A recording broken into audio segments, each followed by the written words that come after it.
Aujourd'hui, je vais vous parler d'une partie importante dans l'histoire du transport à Montréal. Et pour ça, je dois aller sur la rive sud. Ben oui, faut ce qu'il faut.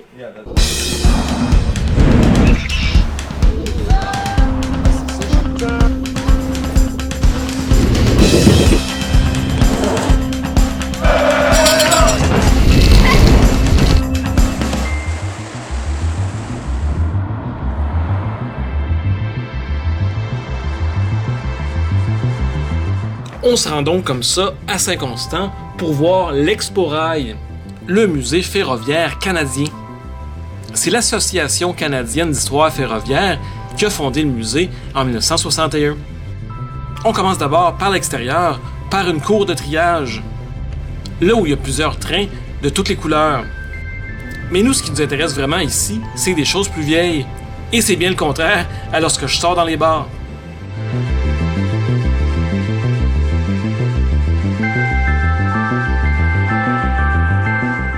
On est accueilli dans le musée par des centaines de petits objets qui relatent l'histoire des trains à Montréal et au Canada.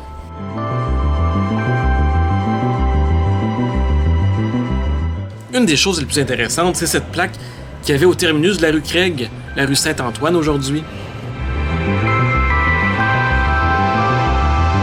Mais évidemment, ce qu'il y a de plus impressionnant au musée, ce sont les trains. Et il y en a vraiment beaucoup au musée ferroviaire canadien.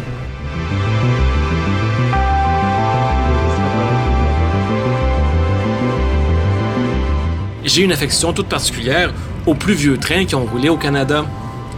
Comme celui-ci, qui me fait penser un peu à l'Hogwarts Express dans Harry Potter.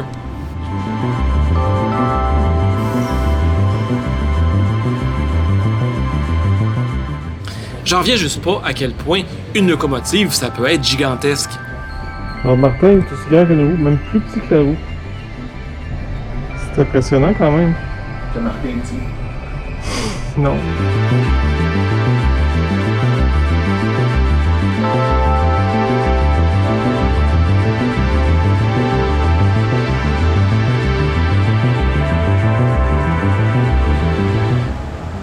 Le musée a des trains de pas mal toutes les compagnies de trains qu'il y a eu au Canada, comme le Canadien Pacifique, le Canadien National, le Grand Tronc et la fameuse compagnie Cananacio Dianal.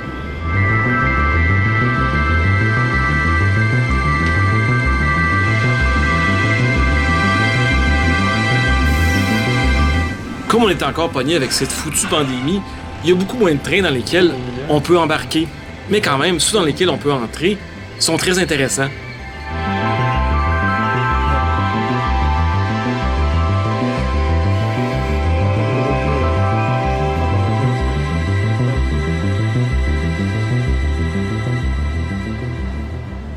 Dans certains trains, il y avait vraiment tout le nécessaire pour bien vivre, comme des biscuits aux pépites de chocolat.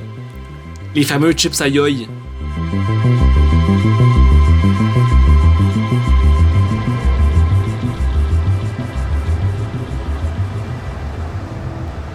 Le wagon colis.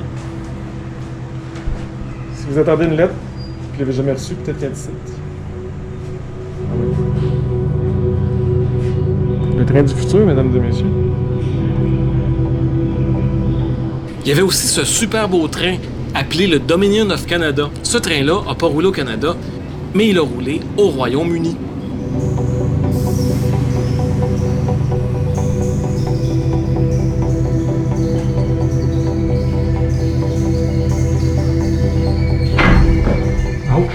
Quand on le parcourt, on se croirait dans un sous-marin.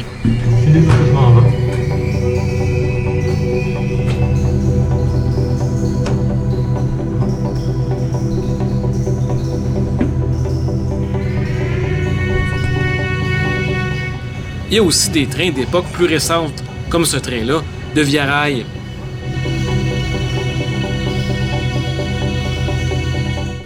Et il y a aussi des locomotives très inusitées, comme celle-ci qui faisait le chasse-neige. Ouais, c'est ça. Et encore plus impressionnant, celle-là qui agissait comme une souffleuse en enlevant toute la neige qu'il y avait sur les rails.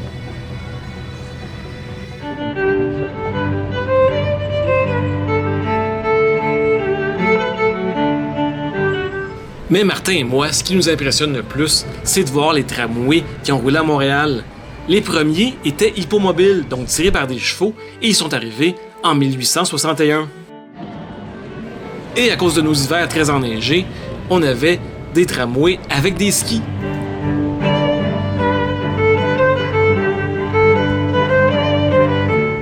On a même recréé le coin de rue Papineau-Mont-Royal à la fin du 19e siècle. Et c'est là qu'est arrivé le premier tramway électrique qu'on appelle le Rocket, en 1892. Juste à côté, il y a un des fameux tramways observatoires. Un tramway tout ouvert pour faire le tour de la ville avec les touristes. On annonce que celui-ci faisait 10 000, donc à peu près 16 km, autour des deux montagnes. Et là, on parle de deux sommets du Mont-Royal. Celui qu'on connaît où il y a la croix, et l'autre dans Westmount.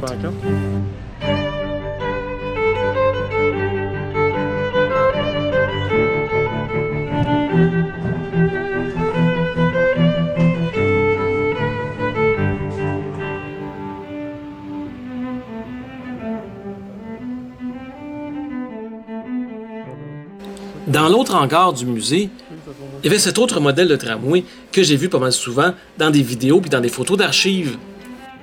Je sais pas exactement c'est quoi le numéro du modèle, mais il y a sûrement quelqu'un qui connaît vraiment ça, qui va me le dire dans les commentaires. Lâchez-vous lousse. Je trouve ça vraiment fascinant de voir le logo de la CTM, la Commission des Transports de Montréal, qui a été le même logo de la STCUM jusqu'au début des années 90.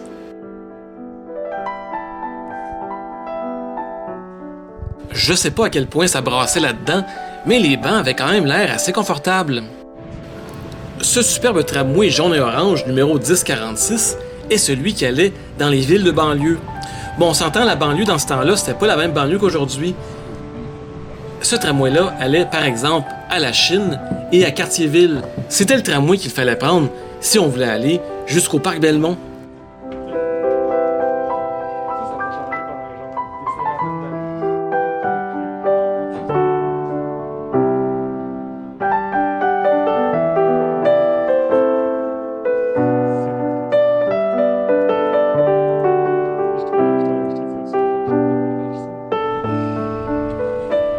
Les conservateurs du musée ont même conservé des publicités de l'époque, c'est-à-dire du début du 20e siècle. Donc à Montréal, pendant plus de 50 ans, le tramway était le roi du transport en commun.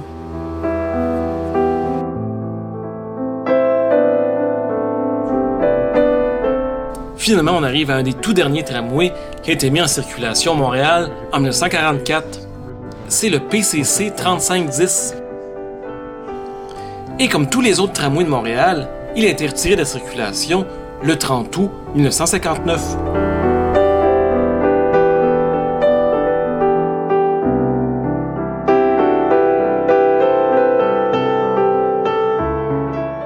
Puis après ça, c'est... Bonjour les années 60.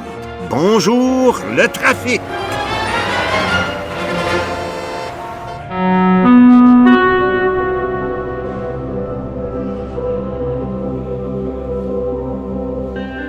On arrive enfin à un train qui a pris sa retraite, mais qui est quand même assez jeune. C'est le métro de Montréal, plus précisément le MR63, qui avait été mis en circulation en 1966. Aujourd'hui, il ne reste plus aucun de ces wagons-là dans le métro de Montréal. Ils ont tous été retirés. C'est quand même pas si longtemps que ça que j'ai pris un MR63, peut-être 3 ou 4 ans, peut-être pas bien plus. C'est toujours la fun de prendre le métro. À Saint-Constant. À Saint-Constant. C'est parce qu'il bouge pas le métro. Non, shit, je vais être en retard, mon train arrive dans 2 minutes.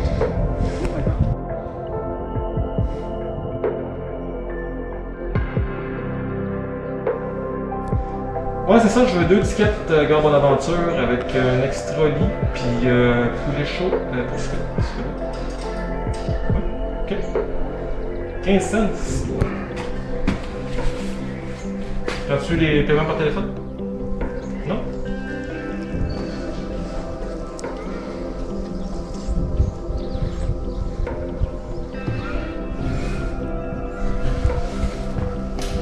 Ouais, finalement mon train a 15 minutes de retard, donc je vais aller un peu sur Tinder en attendant.